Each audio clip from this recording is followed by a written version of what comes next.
Our channel Vedantu Maharashtra. I know अब ये बहुत बच्चों के साथ हो रहा है कि मैम मार्क्स तो अच्छे खासे आए हैं लेकिन परसेंटाइल कम है, या मैम मेरे फ्रेंड्स को भी उतने ही मार्क्स है लेकिन उसका परसेंटाइल अलग आया। तर सगळ्यात पहिली आणि सगळ्यात महत्त्वाची गोष्ट, स्ट्रेस घ्यायचा नाही। मैम ये मेरे साथ ही हुआ, मेरा करियर बर्बाद, अब मैं इंजीनियरिंग नहीं कर पाऊंगा। ऐसे कुछ करने की जरूरत नहीं है, ऐसे कुछ सोचने की जरूरत नहीं है, क्योंकि बच्चों कुछ बच्चों के केस में ये चीजें एक ग्लिच हो गई है, यानी कुछ प्रॉब्लम हो गया है। अब आप कैसे फिगर आउट कर सकते हो कि मैम ये नॉर्मल है या ये ग्लिच है, वो हम देखने वाले हैं। अब उसके लिए सबसे पहली चीज बच्चों, डू नॉट स्ट्रेस। ये तो कीवर्ड है कि स्ट्रेस नहीं करना है। अभी how can you figure out what is normal and what is a glitch, कि ये प्रॉब्लम हो सकता है, वो मैं बताने वाली हूँ।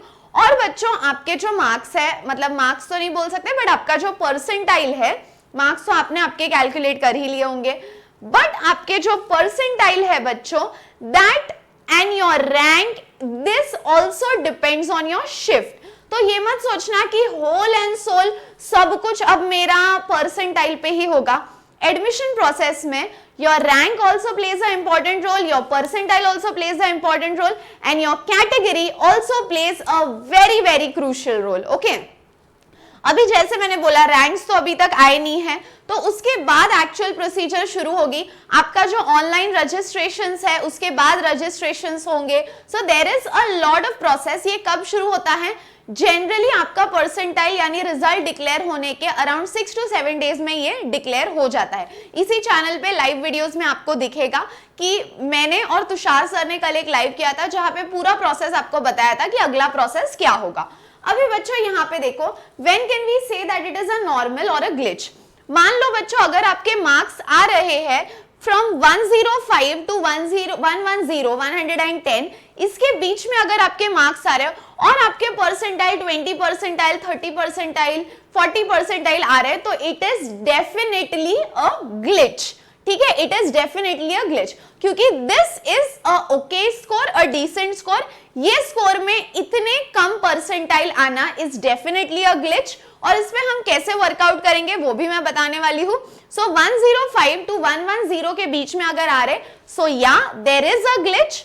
अभी कब ये चीजें नॉर्मल हो सकती है वो हम देखेंगे। अगर बच्चों मान लो आपके मार्क्स आ रहे हैं बिटवीन 30 मार्क्स टू 64 और 65 मार्क्स के बीच में आ रहे हैं, 30 मार्क्स टू 64 और 65 मार्क्स, और फिर अगर आपका परसेंटाइल 3 परसेंटाइल टू 40 परसेंटाइल के बीच में आ रहा है, तो it is normal we can से।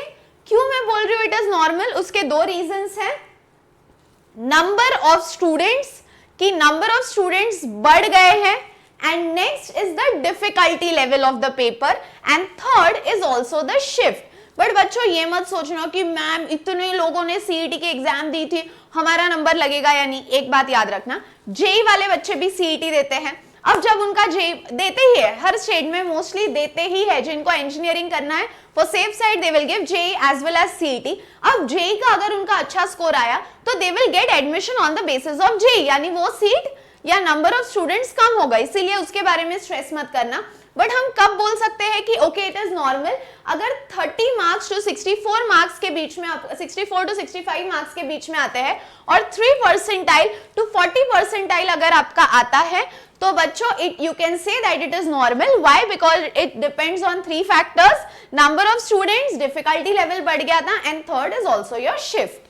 अब मैम जिन लोगों का ग्लिच हुआ है वो लोग क्या करें? मतलब जिन लोगों का इस तरीके से ग्लिच हुआ है, how can we help it out? तो बच्चों जिन लोगों का ग्लिच हुआ है, ये सीईटी के ऑफिशियल वेबसाइट पे एक हेल्पलाइन है, जहां आपको कुछ प्रॉब्लम आया तो आप मेल कर सकते हो। So this is the official mail ID which is available on the CET cell.